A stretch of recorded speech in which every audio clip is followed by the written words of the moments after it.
सब लोग आपकी तरह प्रज्ञावादी नहीं है। गीता में एक शब्द है प्रज्ञावादिंश भाषिषः। आपकी तरह जो सवाल अर्जुन ने पूछा कृष्ण से, कृष्ण ने कहा आज तू प्रज्ञावादियों की तरह बात करता है। ये प्रज्ञावादियों के गढ़ से आए सौरभ जी। प्रज्ञावादी हर समय प्रज्ञा ही प्रज्ञा चलेगी। बहुत सारे लोग नहीं प्रज्ञावादी होते, वो बहुत ही सामान्य लोग होते हैं। उनको अमूर्त दिखता है एक मूर्ति में, उनको दिखता है एक फोटो में। मेरा जो फोन है उसमें भी तो किसी की तस्वीर लगी होगी, मैं आपको खोल के ही दिखा देता हूं। तो ऐसा तो नहीं है कि ये महिला मुझसे बाहर है, ये महिला मुझे मिलती नहीं है, ये बेचारी मुझसे या मेरे को मिलेगी नहीं, या मैं ऐसा समझ नहीं सकता हूं। ये एक स्मरण है कि मैं अगर थोड़ा सा तनाव में हूं, कष्ट में हूं, फोन खोलूं तो पहले एक मुस्कुराता हुआ चेहरा मेरे सामने रहना चाहिए जिसको मैं प्रेम करता हूं। तो मूर्ति केवल इतना है कि जो बहुत सामान्य नागरिक हैं, जो बहुत बुद्धिवादी नहीं है, जिनको द्वैत अद्वैत ब्रह्म माया जीव ये समझ में नहीं आ रहा है, उनके लिए एक विग्रह है जिसमें उन्हें भगवान दिखा और उन्होंने हाथ जोड़ लिए। बहुत सारे लोगों को तो मेरी पत्नी को, मेरे यहाँ जो पालतू एक बच्चा हमारा है, डॉग है, कुत्ता है, उसमें बेटा दिखता है। इसे मूर्खता कह सकते हैं। पढ़ी लिखी महिला है, पीएचडी है, बड़े पद पर है। मेरा बेटा कहाँ गया, बेटा दुखी हो गया, बेटे की आंख में पड़ गया। बेटा थोड़ी है वो, अंदर एक प्रेम का झरना है बच्चों को लेके, वो उसमें जाके प्रतिस्पर्धित होता है। उसको पता भी नहीं होगा ये बात, और वो भी भूल चुका है कि मैं पशु हूं। उसको भी याद नहीं है कि वो कुत्ता है। उसकी उतनी लड़ाई है। मेरी बेटी बगल में आके लेट जाए तो वो उसी अधिकार भाव के साथ लड़ता है कि ऐसा कैसे हो गया, पहले अधिकार मेरा है। खूब लड़ाई होती है और हम उसका परम आनंद उठाते हैं। अब उस पूरी प्रक्रिया को देखकर कोई आदमी प्रज्ञावादी बुद्धिवादी मुझे मूर्ख कह सकता है। क्या मूर्ख आदमी है? कुत्ते से बहस हो रही है वो कुत्ते की भाषा में। आप बिटियां हैं, आपको बोलूं, आप अपनी मां से बात करना। आप जब पैदा हुई, दुनिया की हर मां ने अपने बच्चे से जिब्रिश में बात की। मुंह सीधा खुलता है, बोलना सीधा आता है, फिर भी आपने बात लड़ते थे। चाहे मीला बीता है, मीला बीता है भाषा नहीं है, ये प्रेम है, स्नेह है, भाव का आवेग है। तो मूर्ति माध्यम है उस भाव के आवेग का। हाँ, उसके लिए वितंडा करना वो गलत है। किसी को उसमें दिखते हैं, किसी को सीधे दिखते हैं। मुझे तो सीधे दिखते हैं। Can you believe?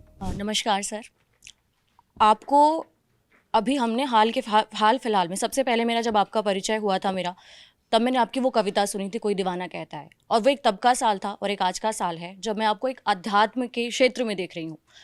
सही शब्दों में बोलूँ तो अध्यात्म के कारोबार में देख रही हूँ, क्योंकि कोई भी प्रोफेशन आप बिना पैसे के आप आगे नहीं बढ़ सकते। इस कारोबार में जो लोग पहले से मौजूद हैं और जो करप्शन की तरह फैला रहे हैं, जो सामाजिक चेतना के नाम पर लोगों को बेवकूफ़ बना रहे हैं, बरगला रहे हैं, जो वेद और पुराण हैं उनकी गलत तरीके से व्याख्या कर रहे हैं, उन लोगों के खिलाफ आपका कौन सा कदम होगा? उन लोगों के खिलाफ आप क्यों नहीं बोलते? नहीं, बिल्कुल। देखिए, दो तरीके हैं। एक गिलास में पानी में 1 चम्मच जहर डाल दीजिए तो आदमी मर जाएगा। एक बाल्टी पानी में 1 चम्मच जहर डाल दीजिए तो कीड़ा मर जाएगा। लेकिन समुद्र में उसी 1 चम्मच जहर को डाल दीजिए तो जहर मर जाएगा। तो मेरी योजना है कि मैं जहर को समुद्र में उतार दूं, यानी कि मैं आध्यात्मिक चेतना के इतने सारे लोग इकट्ठे कर दूं, जो मैंने कविता में करके देखा कि पहले मुझे लड़ना पड़ता था कि मैं सही बात कह रहा हूं, मुझे सुन लो। अभी मेरे समर्थक और मेरे प्रशंसक ही लड़ मिलते हैं। कोई लिखे तो लिख देते हैं, उसके नीचे बहुत सारी भीड़ इकट्ठी हो जाती है, चौराहे पे भीड़ इकट्ठी हो जाती है। तो मेरा मानना है, और ये जो आपने बात कही कि जो कुरीतियां हैं, पाखंड है, धर्म के नाम पर जो वितंडा है, ये नया नहीं है, ये हर समय होता है। जो भी चीज जड़ होने लगती है धीमे धीमे, और यही हम जैसे और आपके जैसे प्रदीप्त मस्तिष्कों का होता है कहना सुनना। ये बताने के बाद भी कि मैं अपने अपने राम का सारा पैसा ट्रस्ट में दे रहा हूं, आपके मन में शंका है कि कारोबार है। कारोबार के लिए मेरे पास कविता है, उससे काम मेरा चल रहा है। ये दूसरे काम के लिए जो मैं कर रहा हूं, पर चूंकि अधिकांशतः लोगों ने ऐसा कर रखा है, आपके मन में शंका है। तो जिस दिन वो बन जाएगा और आप देखेंगे कि वहां 3000 बच्चे पढ़ रहे हैं, तो आपको लगेगा नहीं नहीं, ये कारोबार नहीं था, कुमार विश्वास सही काम कर रहा था। तो जनता बढ़ती चली जाएगी। सर, मेरा दूसरा सवाल है, राम को आप एक पूजनीय शख्स मानते हैं? मैं, क्योंकि मेरे लिए वो एक ऐसे कोई भगवान नहीं है जिन्होंने कोई बहुत चमत्कारी काम किया हो। उनके वो एक नैतिक मूल्यों से बने हुए एक इंसान है, जिनके अगर नैतिकों को मैं पालन करती हूँ तो मैं कहूँगी कि हाँ, मैं राम के भक्त हूँ।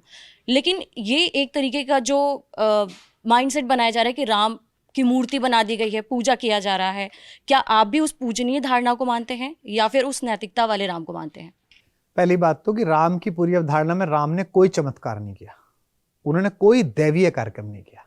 उन्होंने हाथ बढ़ा के चांद को नहीं तोड़ा, चांद के 2 टुकड़े नहीं करे, उन्होंने जमीन को छोटा नहीं करा। वो बाकायदा भले मनुष्य की तरह रोए, बहुत कष्ट में रहे, इतने पगला गए कि पशु पक्षी से पूछने लगे कि मेरी पत्नी देखी है क्या। क्या होता है आदमी, यही तो होता है जब आदमी उसमें डिप्रेशन में होता है। सब कुछ उन्होंने एक सामान्य नागरिक की तरह, मनुष्य की तरह उन्होंने ये बताया कि बहुत सारी असफलता आने पे उनका कैसे आप संघर्ष के साथ मुकाबला करें, जिसे लीला कहते हैं कि भारत उन्होंने काम करके अपना काम एक कैरेक्टर में ढल के उन्होंने करके दिखाया। दूसरा, जहां मूर्ति की बात कर रही है उपासना, सब लोग आपकी तरह प्रज्ञावादी नहीं है। गीता में एक शब्द है प्रज्ञावादिंश भाषिशः। आपकी तरह जब सवाल अर्जुन ने पूछा कृष्ण से, कृष्ण ने कहा आज तू प्रज्ञावादियों की तरह बात करता है। ये प्रज्ञावादियों के गढ़ से आए सौरभ जी। प्रज्ञावादी, हर समय प्रज्ञा ही प्रज्ञा चलेगी। बहुत सारे लोग नहीं प्रज्ञावादी होते, वो बहुत ही सामान्य लोग होते हैं। उनको अमूर्त दिखता है एक मूर्ति में, उनको दिखता है एक फोटो में। मेरा जो फोन है उसमें भी तो किसी की तस्वीर लगी होगी, मैं आपको खोल के ही दिखा देता हूं। तो ऐसा तो नहीं है कि ये महिला मुझसे बाहर है, ये महिला मुझे मिलती नहीं है, ये बेचारी मुझसे या मेरे को मिलेगी नहीं, या मैं ऐसा समझ नहीं सकता हूं। ये एक स्मरण है कि मैं अगर थोड़ा सा तनाव में हूं, कष्ट में हूं, फोन खोलूं तो पहले एक मुस्कुराता हुआ चेहरा मेरे सामने रहना चाहिए जिसको मैं प्रेम करता हूं। तो मूर्ति केवल इतना है कि जो बहुत सामान्य नागरिक हैं, जो बहुत बुद्धिवादी नहीं है, जिनको द्वैत अद्वैत ब्रह्म माया जीव ये समझ में नहीं आ रहा है, उनके लिए एक विग्रह है जिसमें उन्हें भगवान दिखा और उन्होंने हाथ जोड़ लिए। बहुत सारे लोगों को तो मेरी पत्नी को, मेरे यहाँ जो पालतू एक बच्चा हमारा है, डॉग है, कुत्ता है, उसमें बेटा दिखता है। इसे मूर्खता कह सकते हैं। पढ़ी लिखी महिला है, PhD है, बड़े पद पर है। मेरा बेटा कहाँ गया, बेटा दुखी हो गया, बेटे की आंख में पड़ गया। बेटा थोड़ी है वो, अंदर एक प्रेम का झरना है बच्चों को लेके, वो उसमें जाके प्रतिस्पर्धित होता है। उसको पता भी नहीं होगा ये बात, और वो भी भूल चुका है कि मैं पशु हूं। उसको भी याद नहीं है कि वो कुत्ता है।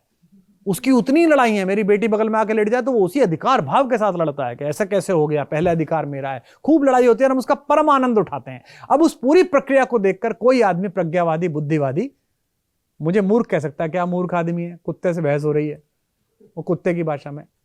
आप बिटिया हैं, आपको बोलूं, आप अपनी मां से बात करना। आप जब पैदा हुई, दुनिया की हर मां ने अपने बच्चे से जिब्रिश में बात की। मुंह सीधा खुलता है, बोलना सीधा आता है, फिर भी आपने बात लड़ देती है। मीला बीता है, मीला बीता है भाषा नहीं है, ये प्रेम है, स्नेह है, भाव का आवेग है। तो मूर्ति माध्यम है उस भाव के आवेग का। हाँ, उसके लिए वितंडा करना वो गलत है। किसी को उसमें दिखते हैं, किसी को सीधे दिखते हैं। मुझे तो सीधे दिखते हैं, कैन यू बिलीव। मैं तो सीधे बात करता हूं, संवाद कर लेता हूं, मूर्ति में भी दिख जाते हैं। पर मैं आपकी जिज्ञासा, आपके साहस और आपकी चेतना का सम्मान करता हूं। Thank you. दर्शकों के 10 सवाल। अच्छा, अभी भी बच गए? दर्शकों के, ये तो यहाँ के थे, मुझे लगा निबट गए। मैंने क्लब कर दिए हैं कई सवाल आए। देखिए, दर्शकों के लगभग 2-2.5 हजार सवाल आए। अरे राम रे।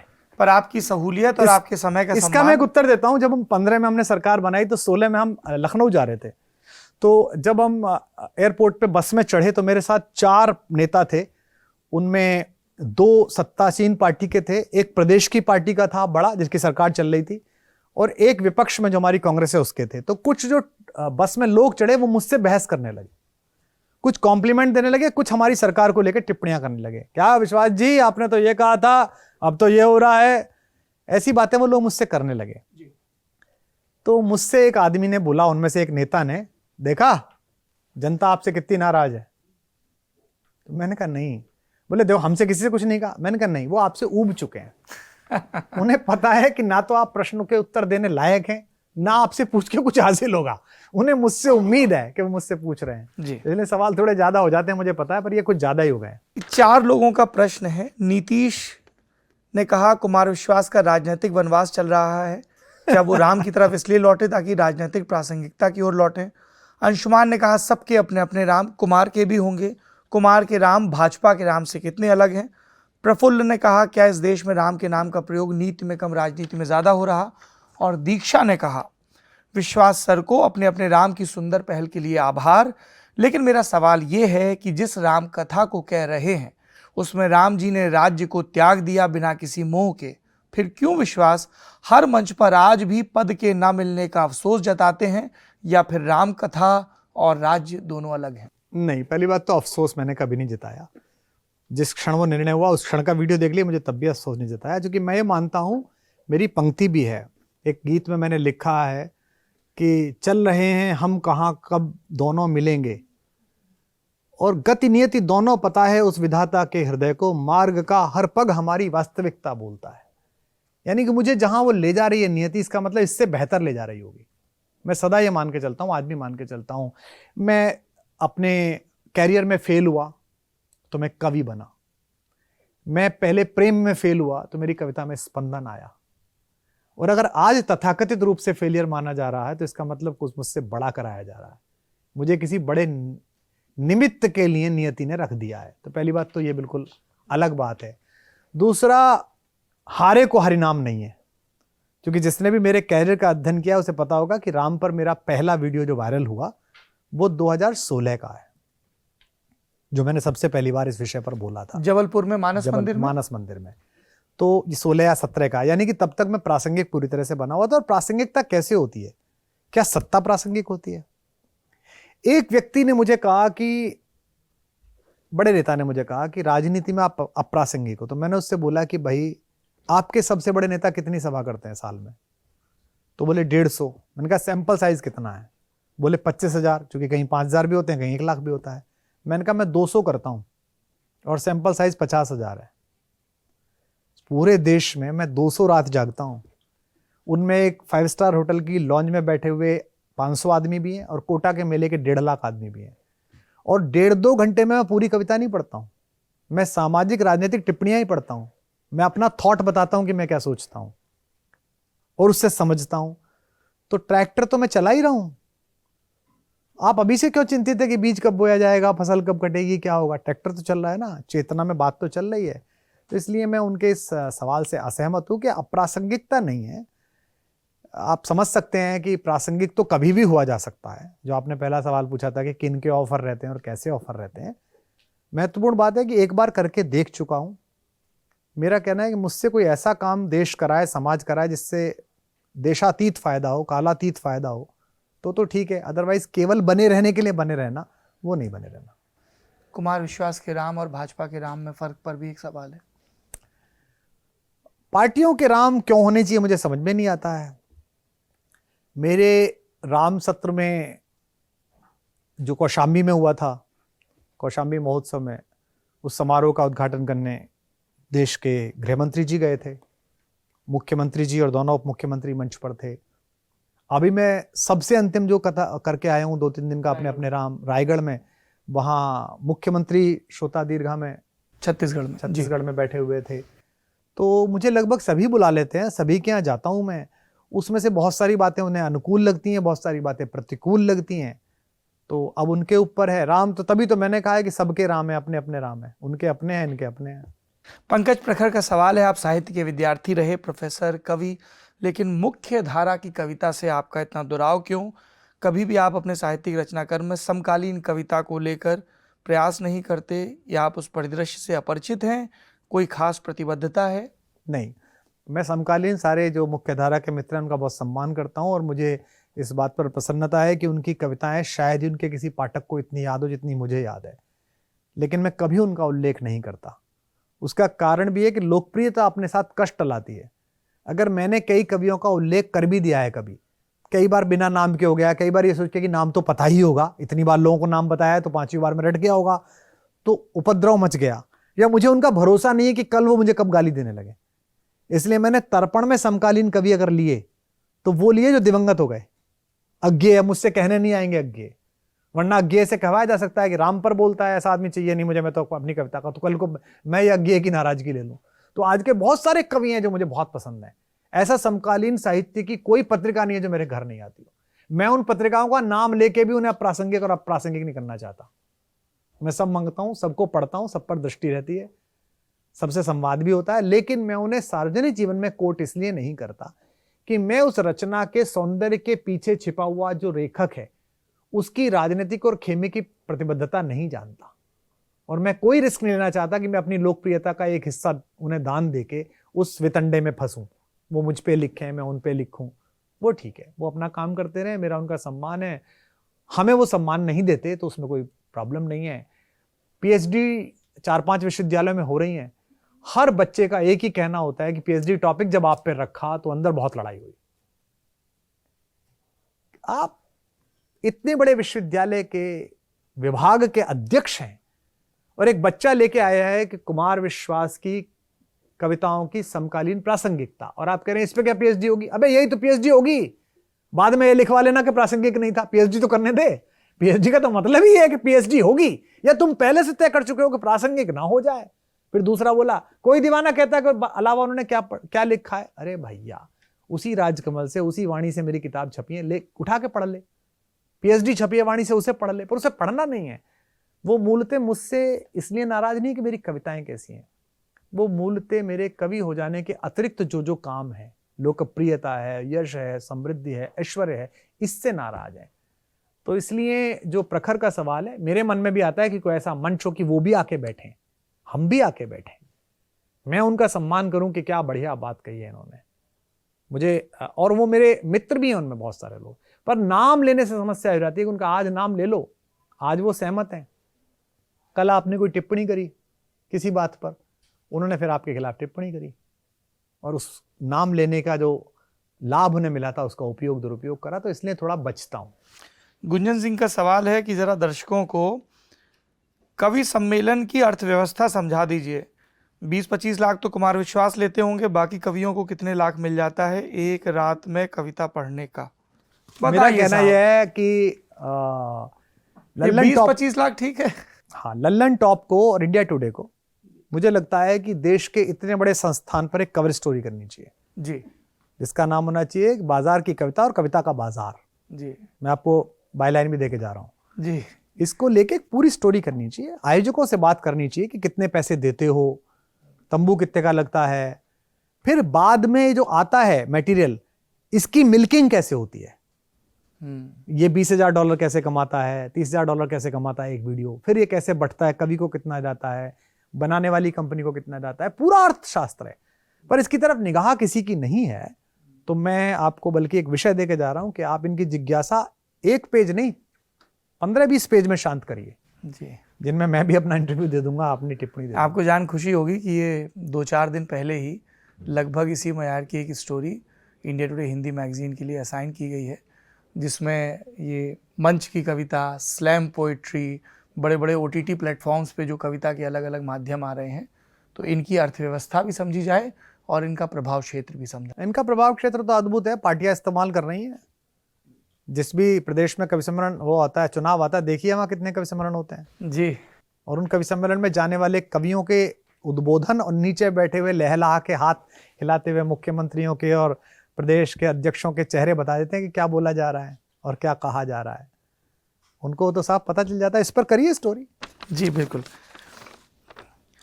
विवेक भट्ट का सवाल है कि आप 2 उपन्यास लिख रहे हैं, वो कब तक आएंगे? वो बहुत वर्षों से लंबित है। उपन्यास के लिए एक लेखकीय एकाग्रता चाहिए और एक लेखकीय धैर्य चाहिए। मेरा जीवन उथल पुथल से भरा हुआ है। मेरा जीवन बड़ा मोमेंट पे निर्भर है। धीरोदात्त नायक की कथा गाथा सुनाते हैं, इसीलिए और कह उसको रहे हैं धीमे कि- कर रहा हूं मैं। इसको स्वीकार करने में क्या दिक्कत है कि ये एक एंजाइटी लेवल है मेरी लाइफ में कि ये करते हैं, ये करके देखते हैं, खेत में क्या काम हो रहा है, ये वाली फसल कैसे हुई, ये बत्तख का क्या हाल है, और दुनिया जहान की चीज़ें, बेटियां क्या कर रही हैं, नया घर बन रहा है उसका इंटीरियर कैसा होना चाहिए, फला है ढिमका है, ये वाली किताब मिली है, योग वशिष्ठ की नई व्याख्या मिली है, मद्रास के हाईकोर्ट के एक जज थे, उनके राम कथा पे, वाल्मीकि रामायण पे भाषण मिल गए मुझे, नालंदा प्रकाशन से, पता नहीं बिहार राजभाषा परिषद के छपे हुए। वो इतनी मोटी 2 किताब हैं। आजकल वो परमानंद में डूबे हुए। आहा, हर लाइन पढ़ने के बाद थोड़ी देर होगा, आहा क्या बात कह दी, क्या बात कह दी। तो ये जो बेचैनी है ये आपको लिखने नहीं देती। तो वो दोनों उपन्यास, एक तो 50-60 पेज लिख दिया गया है जो पाटलिपुत्र प्राचीन जो है उसकी पृष्ठभूमि पर है, जो एक चोर के एक नगर वधू से साथ प्रेम का उपन्यास है उन दोनों के बीच। वो मैंने कभी व्रत कथा मंजरी पढ़ते समय एक लाइन पढ़ी थी। वो एक श्लोक में कहीं था कि कई बार चोर भी चोर के कौशल पर भी कोई सुंदरी मोहित हो सकती है। ऐसा तब हुआ था जब फला नगर वधू एक चोर के कौशल पर मोहित हो गई थी। वो कथा आगे नहीं मिली। तो मुझे लगा यार ऐसा कैसे होगा कि उस वक्त की सबसे सुंदर औरत राजा के महल में और राजा के वहां नृत्य प्रस्तुत करने वाली, वो एक छोटे चोर के कौशल पे प्रसन्न हो जाए। तो मुझे लगा एक बड़ी कहानी है, तो मैंने उसकी रिसर्च की पहले कि बोला क्या जाता था, तल्प को क्या बोलते थे, पानी पीने की चीज को क्या बोलते थे, चोरी कैसे कैसे होती थी। उसमें 2-3 साल लग गए। फिर वो लिखा, 50-60 पेज हो गए। और एक एक स्पेन के लेखक की कहानी है जो हुआ, मतलब कोई लेखक नहीं है लेकिन वो अस्तित्ववादी लेखक है, और वो कैसे जंगल चला जाता है और 12-15 साल बाद लौटता है, जंगल में उसके क्या अनुभव है और यहाँ उसके क्या अनुभव है, और दोनों अनुभवों को मिला के आखिर एक दिन फिर जंगल चला जाता है। Why Spain? अचानक पता नहीं कैसे आ गया कि स्पेन में एक लेखक है, वो ऐसे रहता है, उसका डाइवोर्स हो चुका है, फिर वो जो उसके साथ एकेडमी में असिस्टेंट है उसके साथ उसका अफेयर चल रहा है, लिव इन में रह रहा है, वहाँ दुनिया देख रहा है, नोबेल पुरस्कार के लिए उसका नाम चल रहा है कि नोबेल मिलेगा मिलेगा, और वो सुबह घूमने जाता है एक दिन और फिर वो लौटता नहीं है। फिर उसकी खोज चलती है अलग अलग जगहों पे कहाँ है। फिर वो 16 साल बाद अचानक उसको कोई डिस्कवरी का कोई क्रू देख लेता है कि एक मनुष्य जैसा कोई जानवर घूम रहा है। फिर उसको पकड़ा जाता है, लाया जाता है, पता चलता है वो तब तक वो अपनी भाषा भूल चुका है, उसको जंगल के साथ सहकार आ गया, प्रकृति के साथ। और फिर वो आता है, फिर सीखता है, फिर दोबारा तृष्णा जागती है, और अंत में उसका एक प्रकृत मस्तिष्क निर्णय लेता है कि नहीं, प्रकृति ठीक है। तो इस पे काफी काम चल चुका है। भारत में एक तो प्रकाशक पैसे नहीं देते, मतलब मेरी किताब का रिप्रिंट 1 करोड़ में गया तो उसी को बहुत आफत मचाई हिंदी वालों ने कि 1 करोड़ रुपया दे दिया। जबकि मैं देखता हूँ विदेश में एक लेखक से लिखवाना हो 140 करोड़ में जिसकी स्वीकार्यता हो तो उसको पैसे बहुत देते हैं। तो अभी तो मेरे पास पारिवारिक चुनौतियां हैं, गृहस्थ के कुछ उत्तरदायित्व हैं, उन्हीं से जूझते जूझते मैं इतना लेखकीय धैर्य नहीं निकाल पा रहा। मैं आशा करता हूँ कि आने वाले कल में भगवती मुझे स्पेस देगी कि मैं बैठ के अपनी स्टडी में आराम से लिख रहा हूँ। 2 पेज बन गए, फिर करेक्टर में पीछे गया, फिर बन गए, और 250 पेज का एक उपन्यास 200 पेज का है, ऐसा सोचता हूँ। मुझे संशय है इस पर, आई एम बीइंग ऑनेस्ट। तो भी कोई गलत नहीं है। दिनकर हाँ। जी ने कहा है कि बड़ी वह आत्मा जो रोए बिना तन से निकलती है, बड़ा वह आदमी जो जिंदगी भर काम करता है। मतलब देखिए इस देश में एपीजे अब्दुल कलाम का जाना, आहा हा क्या जाना था। मतलब मैं बहुत दुखी हुआ जब वो गए, मुझे उनसे बड़ा इश्क था, जैसे कहते हैं ना, एक तो होता प्रेम, मुझे उनसे इश्क था, और उन्हें भी मेरे प्रति बहुत स्नेह का भाव था। मुझे उनकी वाणी की जो मिठास और तुतलाहट थी ना, उसमें मुझे कन्हैया दिखते थे। कैसे हो, बहुत अच्छा पोइट्री, बहुत अच्छा लगता था। मुझे ऐसा लगता था कि कैसी आवाज बोलना है। मुझे उनके बालों के घुंघराली लट में भी वो शेर सुनता था कि लाम के मानिंद हैं गेसू मेरे घनश्याम के, काफिर हैं जो कायल नहीं इस्लाम के। मुझे ऐसे दिखते थे। लेकिन जब वो बोलते बोलते शिलोंग में गए, कि वो आयाम शिलोंग में बोल रहे थे, और बोलते में उन्होंने एक पॉज लिया और पीछे डायस के गिरे, एडीसी भागा, और thank you very much, what a life, बड़ा वह आदमी जो जिंदगी भर काम करता है। तो लिख पाऊंगा तो भी बेहतर, वो भी काम ही है, और नहीं तो जो काम कर रहा हूं वो करूंगा ही। जी, आखिरी प्रश्न बहुत अच्छा है। जीशान का ये सवाल है, आपके सपनों का भारत और उस भारत का युवा कैसा हो, एक कवि और शिक्षक के तौर पर बताइए। मेरे सपनों का भारत ऐसा हो जिसमें विश्व अपनी आध्यात्मिक चेतना और मनुष्यता के मानक ढूंढे। उसके लिए आवश्यक एक युवा घृणा से बचे, नफरत से बचे, जजमेंटलिज्म से बचे। यही सही है, ये गलत है, ये तो कभी नहीं हुआ इस देश में, और होना भी नहीं चाहिए। इस देश की अवधारणा ही नहीं है कि यही सही है। यहां तो जिज्ञासा करने वाले हनुमान को सब पुरस्कार देते हैं, यहां बागे बहिष्ट से निकालते नहीं है। 2 लोगों को जिज्ञासा हो गई ये फल क्या है, उन्होंने खा लिया तो आप निकाल दोगे, ये क्या बात हुई? आपने धक्के मार के बाहर निकाल दिया, जाओ पृथ्वी पे जाओ, अब खारिज हो गए आप। यहां दूसरा है, एक बच्चे को जिज्ञासा हो गई कि सेब है, फल है, उसने उछल के खा लिया उसको, तो उसको छुड़वाया तो गया क्योंकि लोक का मंगल है। उसके यहाँ वज्र मारा गया था कि मुंह खुल सके बेचारे का, जैसे बच्चे का मुंह खोलते हैं। लेकिन उसके बाद ब्रह्मा ने कहा कि आज से मैं तेरा पालक हूं। शंकर ने कहा आज से मैं तुझे ज्ञान दूंगा, मैं तेरा गुरु हूं। इंद्र ने कहा मैं तुझे वरदान देता हूं, तू पानी में नहीं डूबेगा। वरुण ने कहा कि तू जो है बादलों पर चलेगा। अग्नि ने कहा तू आग में जलेगा नहीं कभी भी, इसलिए पूंछ में आग लगी तो जली नहीं। तो जिज्ञासा को सम्मान देने वाला देश है। आप जिज्ञासा को सम्मान दीजिए और खांचों में मत बैठिए। ये मत बैठिए कि आपको जो व्हाट्सएप पे भेज दिया गया है, आपको जो आपके मसीहा ने समझा दिया है, आपको जो आपके गुरुकुल के आचार्य ने समझा दिया है। अभी तो बोला कि आचार्य की भी मत मानिए, मेरी भी मत मानिए। मुझे बहुत लोग लिखते हैं मैं आपका भक्त हूं, भैया नहीं चाहिए, इसी के खिलाफ तो लड़ रहा हूं। यही नहीं होना चाहिए।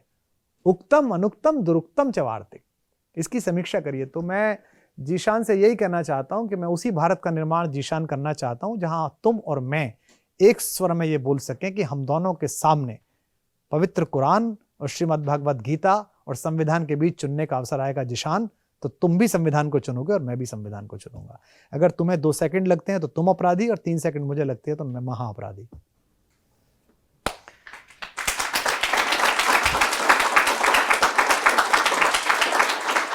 सवालों का, संवाद का ये सिलसिला यूं ही चलता रहेगा। और देखिए ये सिलसिला कहाँ तक पहुँचा है अमतेश जी। ये तस्वीरें लगातार बदलती रहती हैं। के मोहम्मद हैं जो चंबल के बीहड़ों में गुर्जर प्रतिहार वंश के मंदिर को खोजते हैं, पुनरुद्धार करते हैं। डॉक्टर गौरी हैं IVF एक्सपर्ट। जावेद अख्तर हमारे समय के बड़े कवि विचारक। Salma Sultana news reader. Pawan Jallad, Taapsee Pannu, doctor Dogra, Ram Gopal Bajaj, Sapna Choudhary, Manoj Vajpayee. Guest in the news room का पूरा विचार यही है, आज इसका 1 साल का पड़ाव पूरा हुआ, कि संवाद हो।